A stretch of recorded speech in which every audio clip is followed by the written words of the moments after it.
What's going on, guys? Today I'm back with another Hat format replay review for you guys. If you're interested in sending in your Hat format replays, you can go down to the video description and find all the information on how to go about sending those in. Anyways, the matchup I have for you today, we have Devi Morhan, who is going to be on Mermail, versus Dr. House 95, who is going to be on kind of an interesting take on the Plant Princess deck. I almost don't even want to call it Plant Princess and more so want to call it just a plant pile, but you guys will just have to watch and see for yourself. I haven't seen this whole match like any other replay I do. Usually I don't see the whole match beforehand or anything, so without further ado, let's get started. It should be an interesting one, and here it looks like Devi Morhan is going to win the rock, paper, scissors and get to start this one out. Opening hands, we see Tidal, Teus, Controller, Lind, and Teus, and on the other side we see Dandelion, Trap Stun, Super Solar Nutrient, Lone Fire Blossom, and Talea, Princess of Cherry Blossoms. The hand almost kind of reminds me of a Gigavise hand in a sense, but anyways, here it looks like Devi Morhan will get a draw for turn, getting a copy of Abyss Turge, and here, let's see what they choose to do. They are going to start their turn by activating Teus, discarding the copy of Lind, special summoning Teus. Teus effect will get a copy of Pike. From here, Pike is going to be normal summon, discarding the copy of Turge and getting a copy of Gund, in which case they are now going to go and activate the other copy of Teus. Keep in mind the Teus special summon is not once per turn, but the search is a hard once per turn, so summoning the other copy of Teus. From here, it looks like the discarded Gund is going to trigger to bring back the copy of Turge, at which case the Turge can now discard the copy of Tidal and go and grab back that copy of Gund. I always really like that play, especially when you can do it in damage step because of, say, Lind being destroyed. But anyways, after that, we are going to see an overlay for a copy of Bahamut Shark. A little misclick there, so just gonna go and get everything back in order, and then going and overlaying for a copy of Abyss Gaios. After that, Bahamut Shark is going to detach the copy of Pike and summon a copy of Abyss Trite before just passing turn here, which Dr. House is going to draw for turn, getting a copy of Marauding Captain. So now you kind of see some of the interesting text in here, but it definitely makes sense is it is a level 3 Earth that can special summon monsters from hand, so a very strong card. I know in the Iron Chain deck, they play that for that reason. Here we are going to see Marauding Captain summon, attempting to use the effect and summoning a copy of Dandelion, in which case they are then going to overlay for a copy of Malaya the Trees, and this is a very strong play here, given they can detach the Dandelion as well as being able to send a plant monster from deck to grave, in which case the Dandelion will be able to trigger, getting 2 tokens, making the Super Solar Nutrient live as well. So this could get very interesting. You're going and using the Malay, detaching the copy of Dandelion, and we are going to see Gaios using its effect to negate the copy of Malaya the Trees. But, you know, again, it didn't really matter, as here Dr. House is going to get 2 tokens, and then activating the copy of Super Solar Nutrient, which is going to tribute one of those tokens, and then summon a copy of Lone Fire from deck, in which case they are then going to use the Lone Fire, tributing off the Malaya the Trees. People always forget this can tribute any plant monster. It doesn't just have to be itself. So then going and let's see what they choose to go for. Going for a copy of Spore here before going and synchro summoning with the Spore and the other token into a copy of Formula Synchron, in which case the Formula is now going to draw them a card, and here they're going to get a copy of Vanity's Emptiness, so they are maining Emptiness as well as, you know, the trap stuns and stuff, which is kind of fun, being able to flip an Emptiness. If your opponent can't out it, you can then trap stun it, keep comboing off, and there's not really anything your opponent can do about it in a lot of cases. But anyways, here we see Spore banishing the copy of Dandelion and summoning itself back out. Now that is going to be a level 4, and from here we are going to see a summon of a Black Rose. Okay, and using the effect too, so just clearing the board, and then here the Trite is going to trigger, which is going to be able to special summon a Mermail from graveyard back, summoning that copy of Pike, in which case Pike can now use its effect, discarding the Gund and adding a copy of Undyne, which is always great follow-up, and then the Gund is going to trigger, bringing back the copy of Teus, and then from there Dr. House is just going to set Emptiness and the Trap Stun before passing it over to Devi Morhan, who gets a copy of Aqua Spirit, And from here, let's see what they choose to do. Normal summoning the copy of Undyne, going and sending a copy of Marksman, and then adding a copy of Controller. So Marksman is going to try to go after some of this back row here, going and hitting the copy of Trap Stun. And then from there, the title is going to banish Bahamut Shark and the Abyss Gaios, trying to summon out. Maybe we'll see the emptiness here. Maybe not. We are not going to see it. So maybe they're just trying to hold out on the copy of emptiness just so that maybe Devi Morhan doesn't see it, so they don't know to play around it moving on into the next game if they do lose this one. And let's see, switching the copy of Teus to attack, special summoning the Aqua Spirit by banishing the Trite, going to battle phase, swinging in with everything, and yeah, Dr. House is going to scoop it up there, so just trying to keep that hidden information is very strong. And now they will get to start out this game number 2. Opening hands, we see Undyne, DD Crow, Turge, DD Crow, and Max C. So opening double DD Crow and Max C against this plant deck is going to be very strong. And on the other side, we see Dandelion, Talea, DD Crow, Max C, and Wing Blast. So kind of an awkward hand here from Dr. House, though they do again have the copy of Dandelion. They have their own Crow and Max C and a Wing Blast for the Mermail deck, which isn't bad at all. And here getting a draw for turn, getting the copy of Marauding Captain. So here, that was like the perfect draw for them, because now they can at bare minimum go for that Marauding Captain, but that is going to be met with the copy of Max C, but they can at least summon the Dandelion. So just going 1-for-1 here, it looks like Devi Morhan gets another copy of Undyne. And then, they're just going to set the copy of Wing Blast and pass. So playing it a little slow, but definitely not bad, on the crackback. If anything, they might get a couple draws off the Max C in best case scenario. They have the Wing Blast to slow down the Mermail deck. They have the Dandy to put up more tokens. So they're definitely not out of it.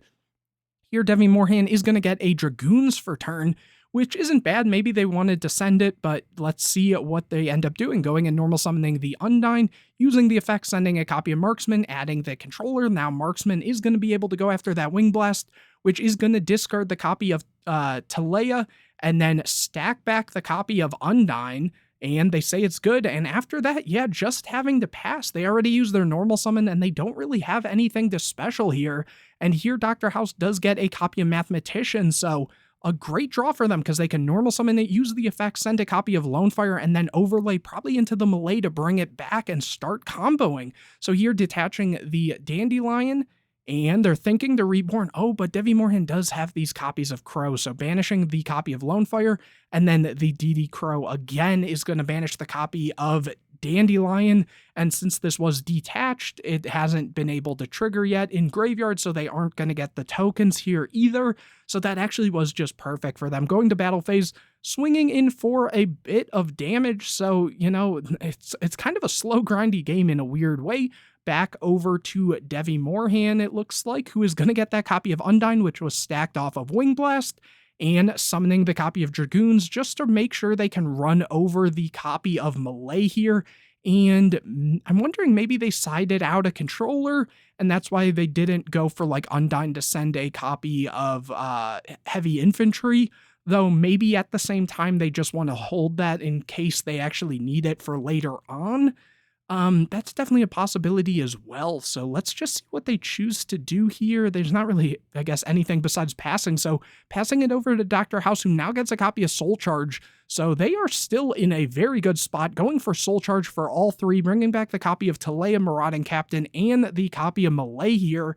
And the Talea, real quick, says it gains 100 attack for each plant monster you control, and other plant monsters on the field cannot be destroyed by card effects. It is a 2800 beater as well, and so it's definitely a solid card. So now they can kind of start trying to do some stuff. Having 2 level 3 earth monsters means they can go for another copy of Melee if they need to, and just kind of pop off from there. So let's see, overlaying into, instead going for a copy of Levier, which also works to bring back that copy of Lonefire, kind of doing the same thing, using the effect of Lonefire, getting rid of the copy of Melee, to then go for another copy of Lonefire. Lonefire effect is then going to summon a copy of Titanial, so they are on multiple princesses here as we see.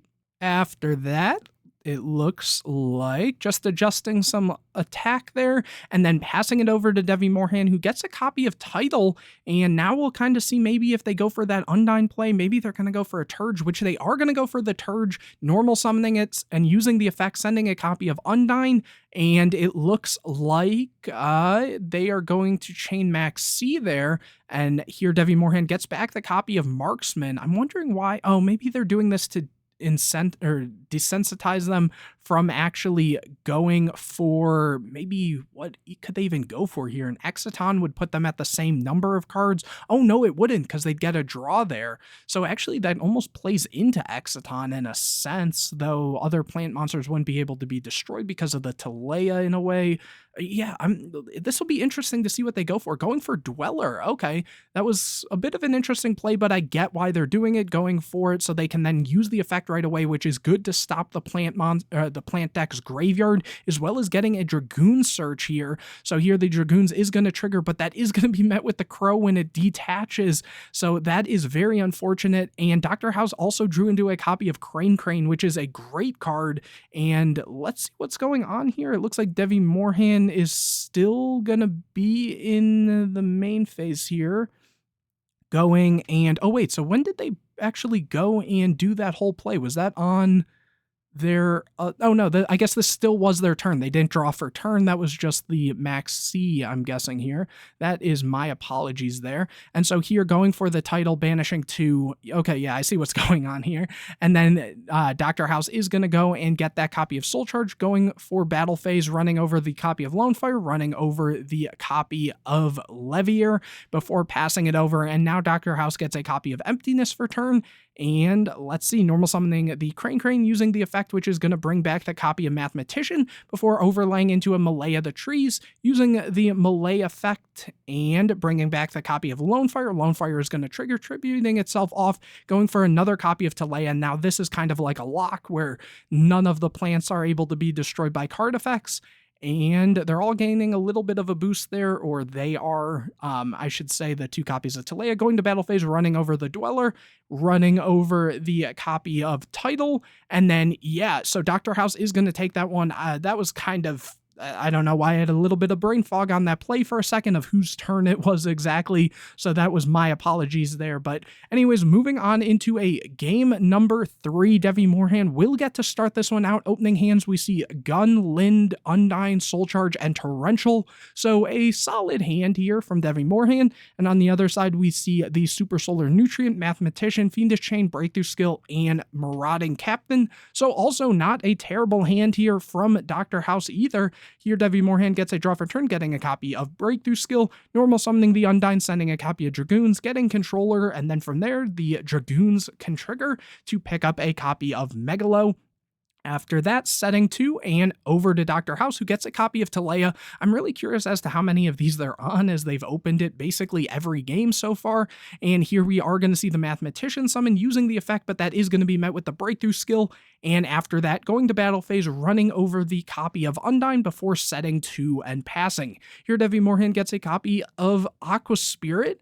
And let's see what they choose to do here. Taking a second to think, they are going to normal summon the copy of Lind, go to battle phase, crash with the Mathematician. It looks like Fiendish Chain is going to be activated, so they aren't able to actually crash there, going to main phase 2 and then passing. So now Dr. House is in a somewhat position to start kind of going off, drawing into another Mathematician. And from here, they are going to normal summon it using its effect and sending a copy of Dandelion. Dandelion will then get 2 tokens, and now they're kind of set up, but that is going to be met with Torrential, so very unfortunate, because now the Lind will be able to trigger, going and summoning a copy of Pike. And then from there, Pike can discard the copy of Gund, but that is going to be met with the copy of Breakthrough Skill, but Gund will still be able to trigger here, going and bringing back that copy of Lind, so they really didn't miss out on much there. And then Dr. House will just pass turn over to Devi Morhan, who gets a copy of Marksman. And let's see, they definitely have a lot of gas right now, going for the Megalo, discarding the Aqua Spirit and Marksman to summon itself, using the effect to pick up a copy of Sphere. After that, normal summoning the Controller, and they're taking a second to think, seeing if they can game them in any sort of way, using the effect of Megalo, getting rid of the copy of Lin so it can attack twice, going to battle phase, attacking in with Controller, attacking in with Pike, double attacking in with the copy of Megalo here. And let's see, going main phase 2, going for a synchro summon of a Gungnir, overlaying into a copy of Gaios. So very nicely played, making sure to leave the levels right so they can at least go for a Gaios, which is basically going to be like a skill drain in a sense, or in maybe some cases even just a breakthrough skill, which they've seen has been very strong against this deck. Though at the same time, we do see that the breakthrough skill is in Dr. House's graveyard, and Devi Morhan knows that, so it's also not great. So maybe just trying to put up a big body there. And here setting that copy of Sphere back over to Dr. House, who we know doesn't really have much going for them here, but they are still going to try to make an attempt, normal summoning Crane using the effect, and trying to go for Dandy. The Gaios is going to trigger, trying to negate this. And right, they do have that copy of breakthrough skill, so this actually will go through. I completely forgot about that for a second there too. My apologies. Overlaying into a copy of Malay, using the effect, detaching the copy of Dandy, sending a copy of Spore. Oh, and now they can really start going off, going and getting 2 tokens off of the Dandy, and then there the Super Solar Nutrient is going to get rid of a token for the Lone Fire. And after that, let's see what they choose to do. This is going to be their last turn potentially. Going and using the Lone Fire, getting rid of the Malaya the Tree to summon another copy of Lone Fire. Lone Fire can then tribute the token for a copy of Talea. After that, let's see what they choose to do. They have to get rid of this Gaios somehow. This can now get rid of the Gaios, but they still have to deal with, a copy of Sphere here. Going to battle phase, running over the copy of Gaios, which is negated, because if not, this wouldn't be able to attack, because the Gaios stops level 5 or higher monsters from attacking. But yeah, the breakthrough skill negated that. And then from here, going to end phase, so maybe they're not on a Mechwhip Engineer or anything like that to try to protect them. And it looks like Devi Morhan also just chose not to use the Sphere either. So let's see. They have Soul Charge and a lot of life, so I would assume that's going to probably lead to the end of this game here. It looks like they're going for a lot, going for Gungnir, Megalo, Dragoons, Pike, and Spirit. So yeah, going for a very big play here. And, oh, right. This was discarded, so they actually can't summon that back there. It has to first be special summoned, by its effect, basically. And so anyways, let's see. Instead, they are going to go for Controller, so still going for 5 monsters there. Going for a copy of 101 in defense to take that copy of Talea, and then after that, they're going to use the Dragoons that was detached to pick up a copy of Heavy Infantry. After that, using the copy of Gungnir, getting rid of the Infantry to pop the copy of Lone Fire, and then the Infantry will pop the other copy of Lone Fire. Now, they aren't able to attack this turn, but they can still overlay and go for a copy of Dracosac here. And they're going to use the Sphere. Wow, they're really going for an interesting play here, going for a copy of Mechwhip Engineer before going and using the Dracosac effect. So really just trying to put up a big wall that Dr. House has to answer right away, or they're going to lose. Only 200 life is not a lot to deal with. The Mechwhip Engineer can protect itself. The Dracosac can protect itself because they control the tokens, and the 101 as well can do that. So here, passing it over, Dr. House gets a copy of Foolish Burial. I'm not sure what they can really do from this position. Let's see, activating the Foolish, sending a copy of Redox, that is always a good start. Going and normal summoning the Marauding Captain, going for the Spore, banishing the Lone Fire, so maybe going for a Black Rose here.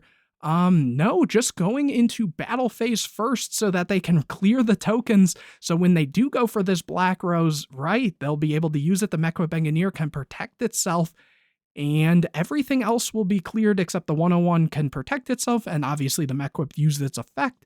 So after that, going for Redox as just a wall, banishing the Malay and Mathematician. Here, Devi Morhan gets a copy of Undyne, and if they're on 2 copies of Infantry, this should just be game. But let's see, going for the Undyne, sending a copy of Title, picking up a copy of Controller, and that might be good enough too, going banishing 2 for the copy of Title, and switching the Mechwhip Engineer and the 101 to attack, and just going to end phase where the Redox has to bounce itself.